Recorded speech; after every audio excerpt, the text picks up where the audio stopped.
Esta es la serie de meditaciones diarias, tapa a tapa. Es una lectura devocional de la Biblia durante un año. Corresponde al año 2024.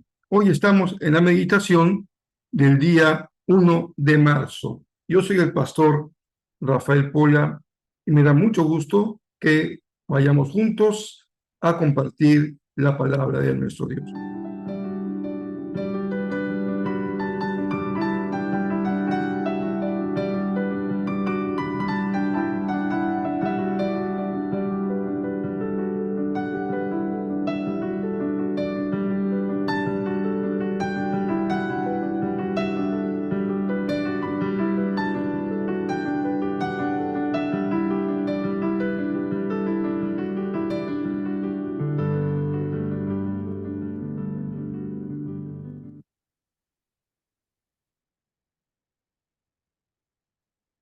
Pues nos tocó el año bisiesto, algo que ya saben que no es tan frecuente, y eso nos obligó a hacer un pequeño ajuste en nuestra lectura, porque la Biblia que estamos usando solamente considera 28 días en febrero, disculpen, y no este año que tiene 29 días.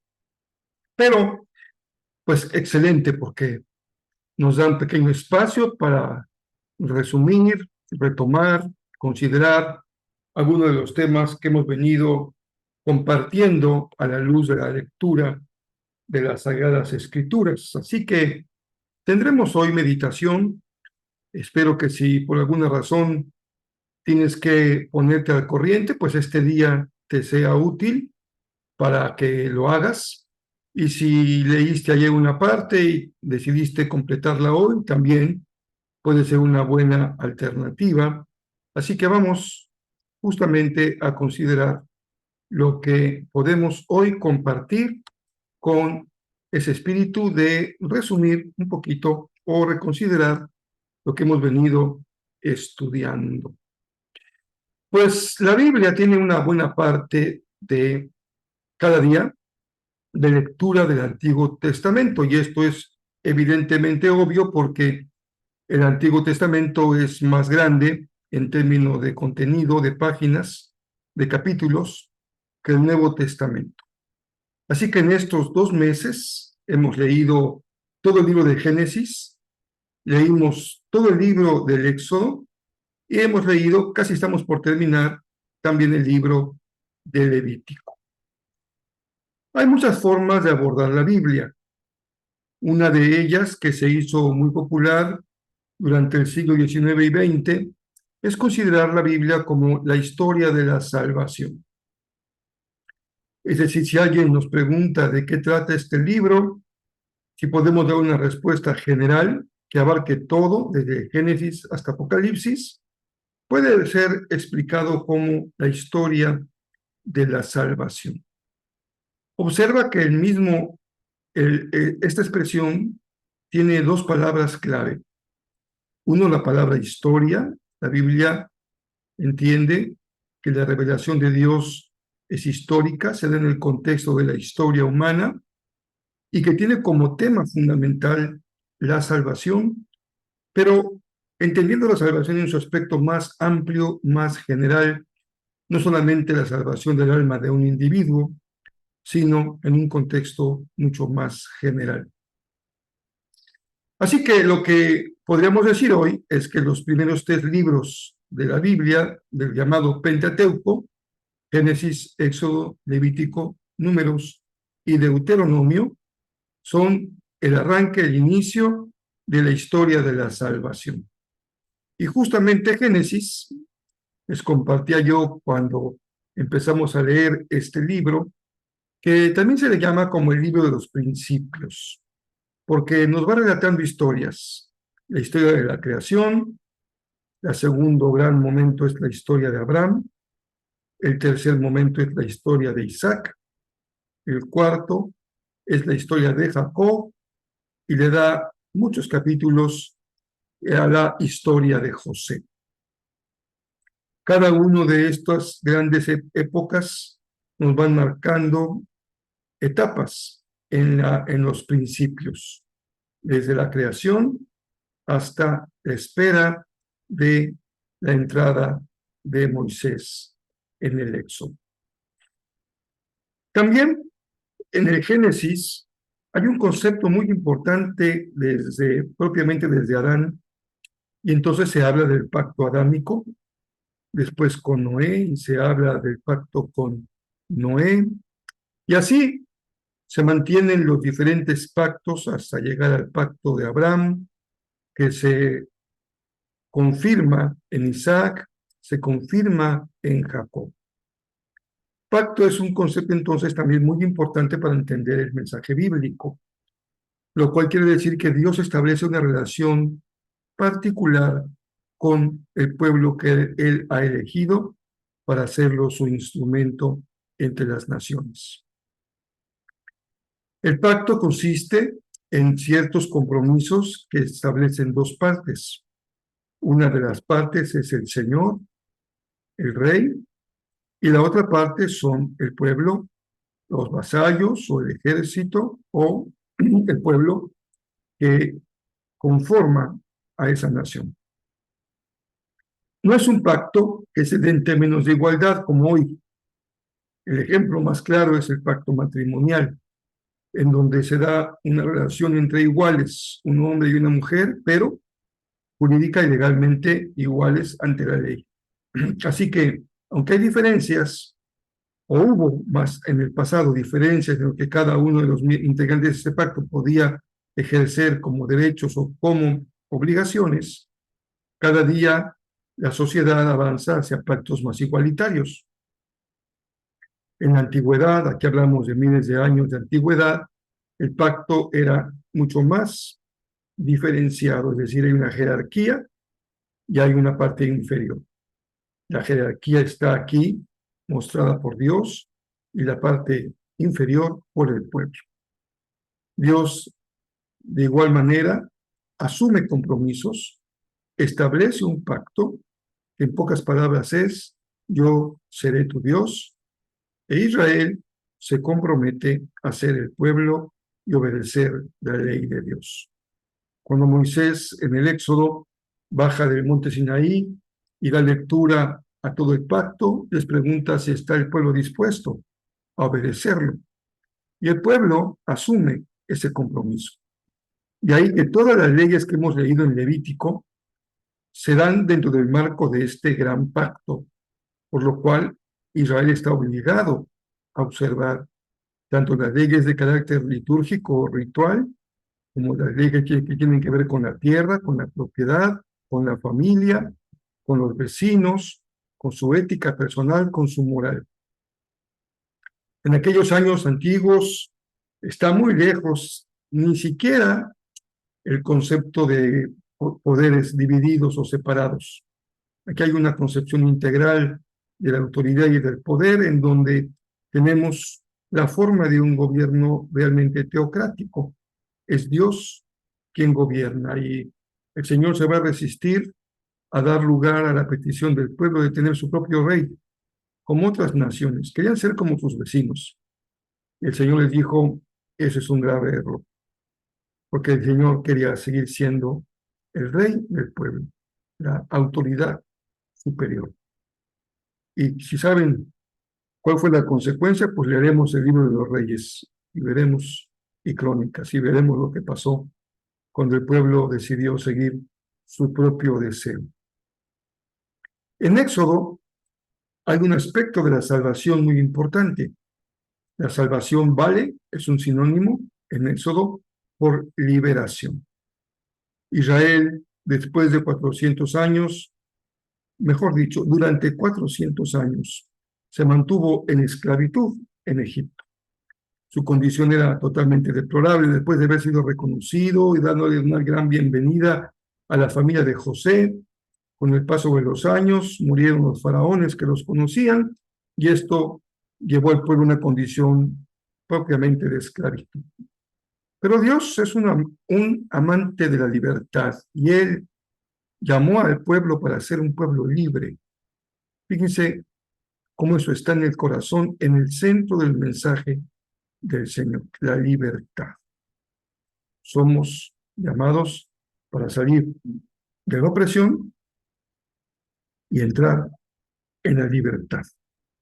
Hay un gran reto para el pueblo porque incluso fue difícil convencerlos de dejar Egipto, porque el esclavo se acostumbra a ser esclavo e incluso el esclavo sufre el síndrome de Estocolmo y acaba enamorándose de su opresor y no lo quiere dejar. ¿Te suena conocido? ¿Conoces a alguien? ¿Te hace alguna resonancia este amor por el opresor que no queremos dejar? Nos sentimos vulnerables, frágiles, si no tenemos al tirano detrás o encima de nosotros.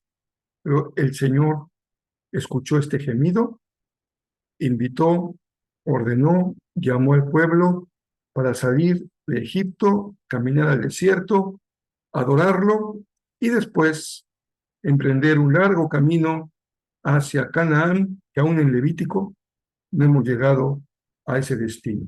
Estamos todavía atravesando el desierto con tantos inconvenientes de los que hemos leído una y otra vez, pero también con la gran provisión del Señor para que este pueblo que ha pecado, que es de dura cerviz, que es desobediente, que es necio, pueda encontrar una forma de vivir en comunión con Dios y ser un pueblo santo. Recuerda que en el sentido más lato de la palabra, en Levítico, santidad no solamente cubre un aspecto ritual, sino también un aspecto físico, social, político. Quiere decir que ser santo implica no ser parte del imperio, tampoco de las tribus cananitas, no vivir bajo leyes que son de explotación de la vida humana o de irrespeto a la vida humana, incluso hasta llevarla a la muerte, con sacrificios de niños, cosas terribles, pero el Señor les ha llamado a ser un pueblo santo y el instrumento para la santidad es la ley, es la que pule, la que da forma, la que discierne entre lo bueno y lo malo, la que invita a hacer el bien y la forma en que tú, hoy en Cristo, pero ayer en el pueblo hebreo, encontraban una vía para poder limpiar su vida de cualquier pecado. Eso fue lo que hemos leído en el Antiguo Testamento. Leímos en el Nuevo Testamento hasta ahora Mateo y Marcos. La forma en que la Biblia está encuadernada no representa el libro más antiguo al más antiguo al más nuevo. Los eruditos piensan que en realidad el primer evangelio fue el de Marcos. Y la razón es por evidencia interna del mismo evangelio, un evangelio más corto, hubo menos tiempo para escribirlo, un evangelio más centrado en actividades que en discursos o enseñanzas, y un evangelio que tiene un término mesiánico de predilección, el Hijo del Hombre. Lo estamos leyendo actualmente y será la base textual de los mensajes que estaremos predicando con Jesús hoy. Así que no hablo más de ello. Y Mateo, pues lo conocemos como este gran libro de los discursos de Jesús, incluye algunos grandes sermones. Empezamos con el sermón de la montaña y también da lugar a un sermón escatológico al final del libro. Así que hay mucha enseñanza en Mateo, en donde el Mesías, Jesús, es también el Maestro. Jesús es el Mesías, Jesús es el Hijo del Hombre, Jesús es el Maestro. Y veremos más cuando avancemos en los siguientes evangelios y cartas del Nuevo Testamento. También hemos leído porciones, a veces uno completo o porciones de salmos cada día. Esto es parte de la belleza de este tipo de lectura. Nos permite tener una dieta más balanceada, porque nos permite leer parte histórica o legal, una parte poética, una parte profética, una parte de sabiduría, y vamos complementando la dieta diaria para que los nutrientes alcancen todo nuestro ser. ¿Qué son los salmos? Son parte de lo que se considera el himnario hebreo. Los salmos, incluso cuando leemos el texto en la Biblia, encontramos que el editor del salmo pone qué tipo de música debiera usarse para ese salmo, y se usaba en el templo, en el culto, en la celebración. Pero también son poemas, y nos hemos recreado al ver cómo en la literatura hebrea se usa frecuentemente el paralelismo, muy común en Proverbios. También, si uno lo lee con cuidado, en los Salmos se encuentran los paralelos entre primera y segunda línea, a veces con pensamientos encontrados, a veces con pensamientos que se suman, o a veces con pensamientos que se repiten. Pero no olvidemos algo que también yo les he compartido en otras ocasiones. El pueblo griego le dio una gran importancia a tres conceptos: la verdad, la bondad y la belleza. Y el pueblo hebreo también consideró de una gran importancia la verdad. ¿Y qué decir del bien o la bondad? El comportamiento adecuado.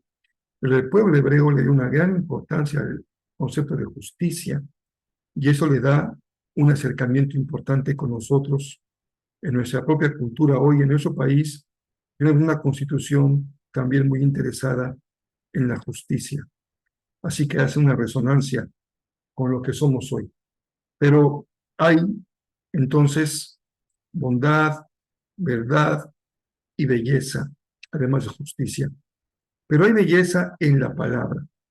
Y eso nos da también una educación muy hermosa cuando aprendemos a disfrutar de la poesía hebrea en los salmos.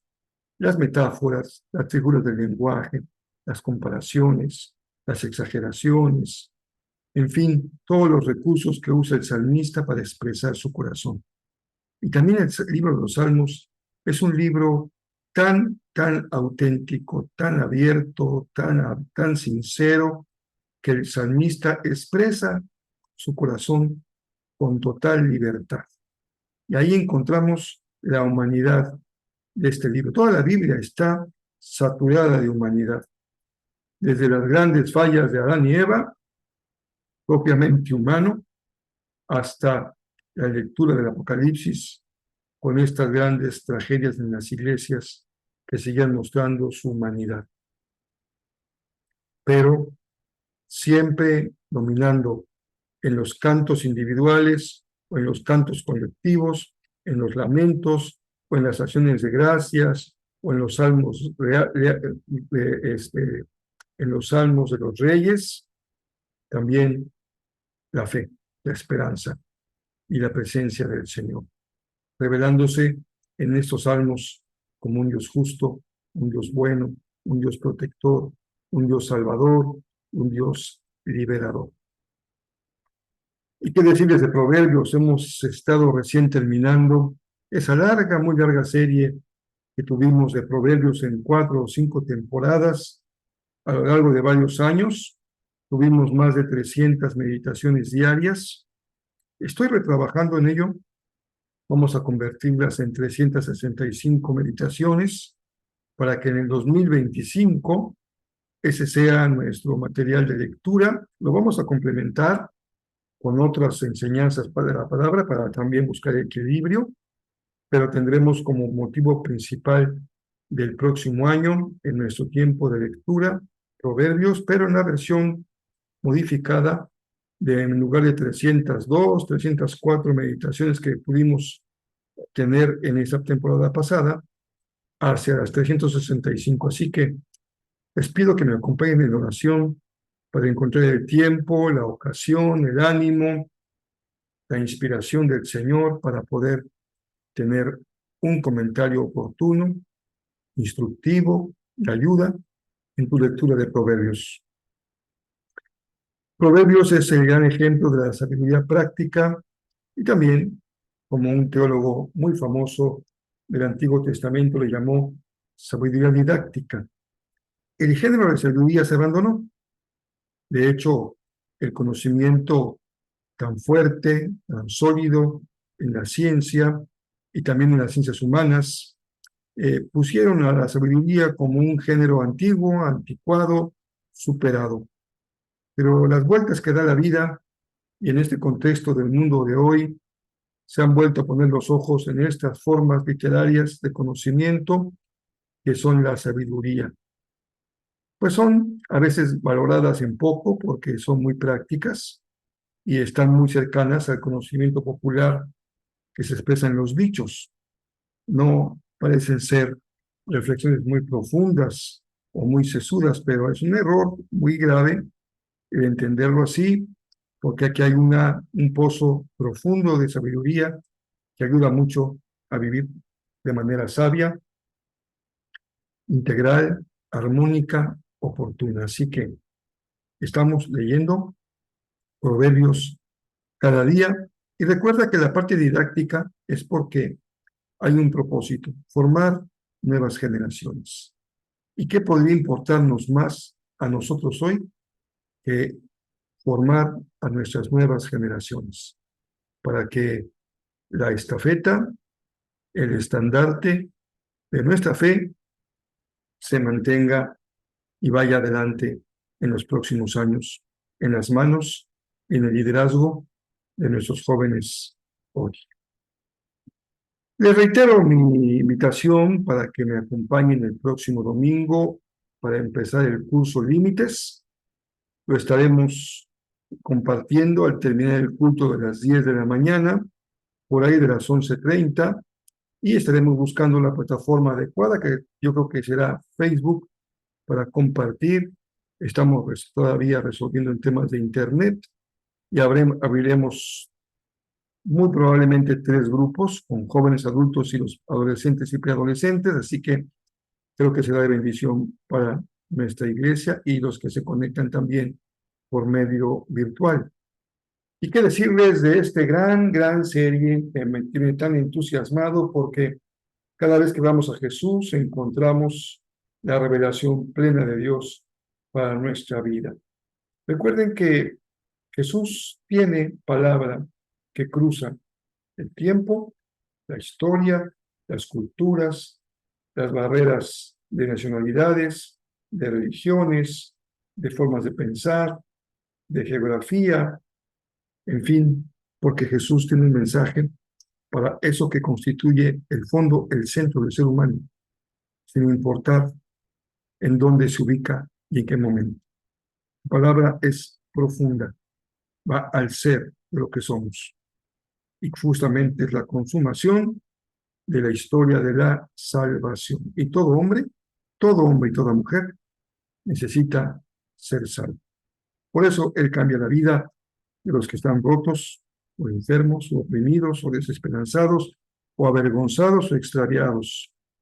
Pero también recuerda que Jesús es pertinente para cada momento. Las culturas cambian, los escenarios cambian, y el mensaje de Jesús sigue siendo relevante. ¿En qué medida? ¿Cómo? De eso hablaremos en esta serie que empezamos el próximo domingo. Les invito a que me acompañen. También lo pueden hacer de manera virtual y simplemente reiterarles que el próximo miércoles retomamos nuestras reuniones de oración. El sábado 9, tanto mujeres como jóvenes se reúnen para su reunión sistemática que tienen como grupos. Y también preparamos nuestro corazón. Recuerden que les decía yo que esos 40 días que algunas iglesias apartan para tener un tiempo especial de meditación por el sacrificio de Jesús, no es una mala idea que pongamos atención especial estos días previos al mensaje del Calvario. Llegaremos al día 7 de abril con nuestro aniversario y recuerden que al final del culto vespertino, pues estaremos con mucha dicha y mucho gozo celebrando un banquete especial para alabanza del Señor, para convivir y compañerismo de la familia Jezreel, pero para compartir con iglesias hermanas, amigos, que queremos invitarlos a que se unan a nuestro gozo y compartir con ellos también la mesa, que es, si lo entendemos así en la Biblia, compartir la vida. Así que será un día de gran bendición. Espero que hoy podamos ajustar nuestras lecturas. Ya mañana, marzo 2, vamos a retomar las lecturas que vienen establecidas en la Biblia en un año y lo que corresponde justamente a este día. Las lecturas de Levítico, de Marcos, Salmos y Proverbios.